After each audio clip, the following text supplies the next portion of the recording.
اللہ تبارک و تعالیٰ نے اسلام کو جب کامیابیاں اور کامرانیاں عطا کیں اور نبی پاک صلی اللہ تعالیٰ علیہ وسلم کے دین کو اللہ نے غلبہ عطا کیا تو 9 ذی الحج میں حج فرض کیا گیا۔ حج اس سے پہلے بھی کیا جاتا تھا، پرانی شریعتوں میں بھی حضرت ابراہیم علیہ السلام کے طریقے پر حج ہوتا تھا، پھر کفار مکہ نے، قریش مکہ نے اس میں کچھ غلط رسومات شامل کر دیں، کپڑے اتار کر معاذ اللہ کعبے کا طواف کرنا، قربانیوں کا گوشت خانہ کعبہ کی دیواروں سے ملنا، اور بھی کئی بیہودہ رسومات اس پاکیزہ اور خوبصورت عمل کا حصہ بنا دی گئیں۔ پھر 9 ذی الحج کو حج فرض ہوا۔ نبی پاک صلی اللہ تعالی علیہ وسلم نے حضرت ابو بکر صدیق کو امیر حج بنا کے رخصت فرمایا۔ دیکھیں کہاں کہاں محبوب انہیں اپنا نائب بناتے ہیں۔ اب 9 کو تو حضور نے حضرت ابو بکر صدیق کو امیر حج بنایا اور پھر اعلان فرمایا، جہاں جہاں مسلمان آبادیاں تھیں وہاں اعلان کر دیا گیا کہ آئندہ سال رسول پاک علیہ السلام خود حج کے لیے تشریف لے جائیں گے۔ اب ایک بڑی تعداد مسلمانوں کی جمع ہونے لگی۔ ذی القعدہ کے آخری ایام میں ہزاروں کی تعداد میں لوگ مدینہ شریف میں جمع ہو گئے۔ ظہر کی نماز کی ادائیگی کے بعد سیرت نگار کہتے ہیں کہ 28 ذی القعدہ تھی، نبی پاک علیہ السلام ظہر پڑھ کے حج کے لیے نکلے، اور جہاں آج ذوالحلیفہ ہے، ابیار علی جس جگہ کو کہتے ہیں، میقات مدینہ بھی کہا جاتا ہے، وہاں اللہ کے محبوب نے پہلے رات گزاری۔ وہیں پہ نبی پاک صلی اللہ تعالیٰ علیہ وسلم نے احرام باندھا، حضور تشریف لے گئے۔ یہ حج قران تھا۔ نبی پاک صلی اللہ تعالیٰ علیہ وآلہ وسلم کے ساتھ اس طرح لوگ امڑ کے آئے، جہاں جہاں سے لوگ تھے مسلمان وہ سارے جمع ہوئے حضور کے ساتھ اللہ کی بارگاہ میں حاضر ہونے کے لیے۔ 1,40,000 صحابہ، یہ ایک ہی دفعہ صحابہ کا اتنا بڑا مجمع جمع ہوا ہے، ایک ہی دفعہ۔ اور حضور علیہ السلام کی خواہش تھی کہ یہ سارے لوگ وہاں پہنچیں۔ محبوب کریم علیہ السلام 4 ذی الحج کو حضور علیہ السلام نے طواف کیا، صفا مروہ کیا، احرام نہیں کھولا، قربانیاں ساتھ تھیں، چونکہ یہ حج قران تھا۔ اللہ کے رسول صلی اللہ تعالیٰ علیہ وآلہ وسلم نے پھر 8 ذی الحج کو ظہر کی نماز جا کے منا کے میدان میں ادا کی۔ 9 ذی الحج کو مسجد نمرہ کے پاس کوہ صبیر پر جب سورج کی کرنیں چمکیں، قربان جائیں کیا نظارہ ہوگا۔ لبیک لبیک کی صدا آ رہی ہے، دے کون رہے ہیں؟ مدینے والے محبوب صلی اللہ علیہ وسلم۔ حضور اس لشکر حسن کو لے کر، اس نور بھرے قافلے کو لے کے، یہ کون ہیں جو حضور کے ساتھ سارے نکلے ہیں؟ یہ کون ہیں سارے؟ یہ وہ فیروز بخت سعادت مند لوگ ہیں کہ ان میں سے جس نے ایک دفعہ بھی ایمان کی حالت میں حضور کو دیکھا اور پھر خاتمہ بالخیر بالایمان کے ساتھ دنیا سے رخصت ہوئے، یہ وہ لوگ ہیں کہ ولی اگر 60 سال بھی سارا دن روزہ رکھے، ساری رات نفل پڑھے، ہر برائی سے بچے، لیکن پھر بھی کسی صحابی کے قدموں کی خاک تک کو نہیں پہنچ سکتا۔ اور صحابی زیارت سے بنتا ہے، ولی عبادت سے بنتے ہیں۔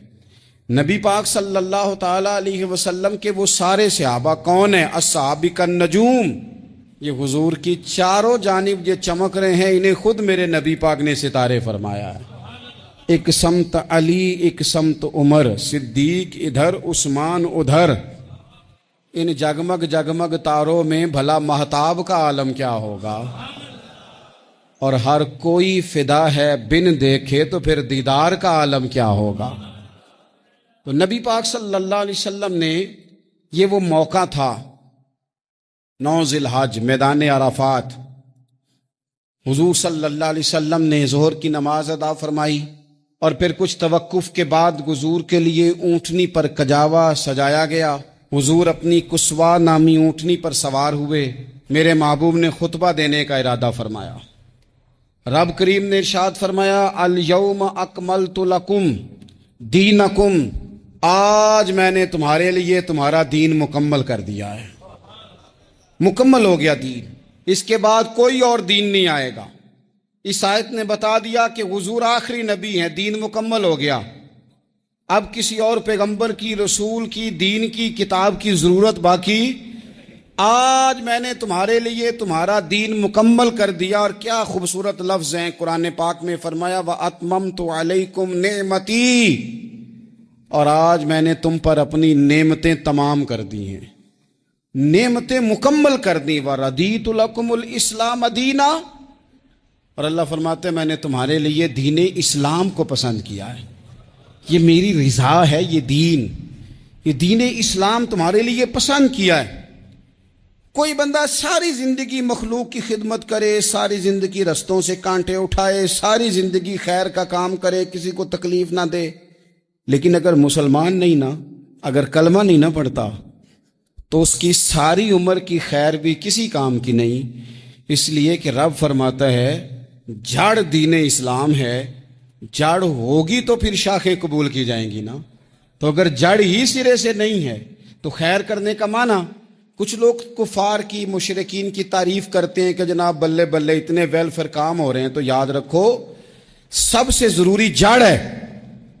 कुरान पाक में रब ताला ने मुनाफिकीन, मुशरिकीन और कुफार के आमाल की बुनियाद इस तरह की बताई है कि जिस तरह पत्थर पर थोड़ी गर्द पड़ जाए, ज़रा हवा का झोंका है या बारिश आए तो पत्थर साफ का साफ हो जाता है।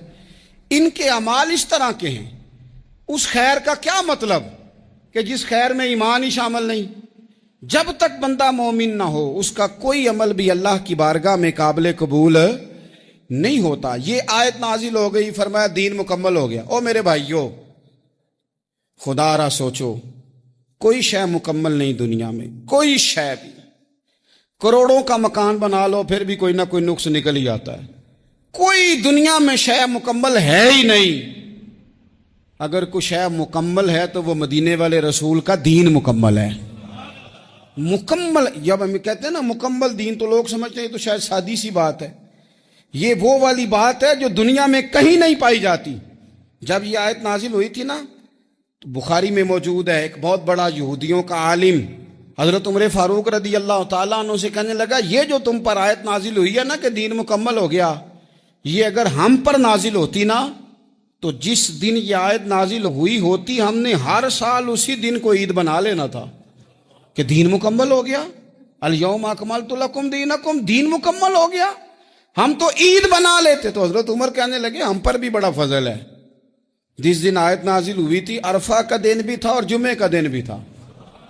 एक नहीं दो ईदें थी मुसलमानों की, दो ईदें थी मुसलमानों की, दो। अजीज भाई, दीन मुकम्मल अल्लाह ने दिया। और हजरत अब्दुल्लाह इब्न अब्बास रदी अल्लाह ताला अन्हु ने तो एक मकाम पे इसका जिक्र भी कर दिया। जब उनसे किसी यहूदी ने कहा ना ये आयत हमें मिलती तो हम ईद मनाते, तो फरमाया तुम एक मनाते ना, हमारी दो थी उस दिन। जुम्मा भी तो मुसलमानों की ईद का दिन है ना। बहुत सारे लोग हैं बेचारे जो कहते हैं इस्लाम में ईदें सिर्फ दो हैं, और वो भी सिर्फ परेशानी उन्हें ईद मिलादुन नबी वाले दिन होती है, उसके आगे पीछे नहीं होती। हालांकि नबी पाक अलैहिस्सलाम ने कहा हर जुमा भी ईद है, खुद हुजूर ने फरमाया, लेकिन वो अड़ जाते हैं कि नहीं ईदें सिर्फ दो ही हैं। भाई आप ये कह सकते हैं कि इस्लाम की मारूफ ईदें दो हैं, अपने मान और मफहूम के लिहाज से जिसको यौम ईद कहा जाए वो ईदें दो हैं। तो नबी पाक सल्लल्लाहु ताला अलैहि वसल्लम ने मैदान अराफात में खुतबा दिया। ये जो वाज़ व नसीहत है ना, खुतबा तकरीर, ये दुनिया कर रही है, करती रहेगी, करती चली आएगी। और इसको मेरे नबी पाक अलैहिस्सलाम ने पसंद फरमाया। खैर की बात करने वाले को हुजूर ने दुआ दी। महबूब फरमाने लगे, अल्लाह जो मेरी हदीसें याद करके आगे पहुंचाए उसके चेहरे को तरोताज़ा रखना। ये इबलागे दीन बहुत बड़ी बात है अगर कोई खुलूस नीयत से करे। लेकिन कायनात अर्जी में वो जो हुजूर का खुतबा हज्जतुल विदा है, वो दस्तूर है, वो मंशूर है। इंसानी हुकूक पर उससे बड़ा चार्टर ना पहले कभी था نہ قیامت تک دوبارہ بن سکتا ہے۔ اس کو خطبہ حجۃ الوداع کیوں کہتے ہیں؟ ایک تو مطلب یہ کہ حضور نے یہی آخری حج کیا، اور دوسری بات یہ تھی کہ اس خطبے کے تھوڑے ہی عرصے بعد میرے نبی پاک نے وصال ظاہری فرمایا، اور اس خطبے کو رسول پاک صلی اللہ تعالی علیہ وسلم نے شروع کہاں سے فرمایا؟ یہ خطبہ دیکھیں شروع کہاں سے ہو رہا ہے۔ انسان دنیا میں ملتا بھی ہے، جدا بھی ہوتا ہے، یہ جو جدائی کا وقت ہوتا ہے نا، جدائی کا،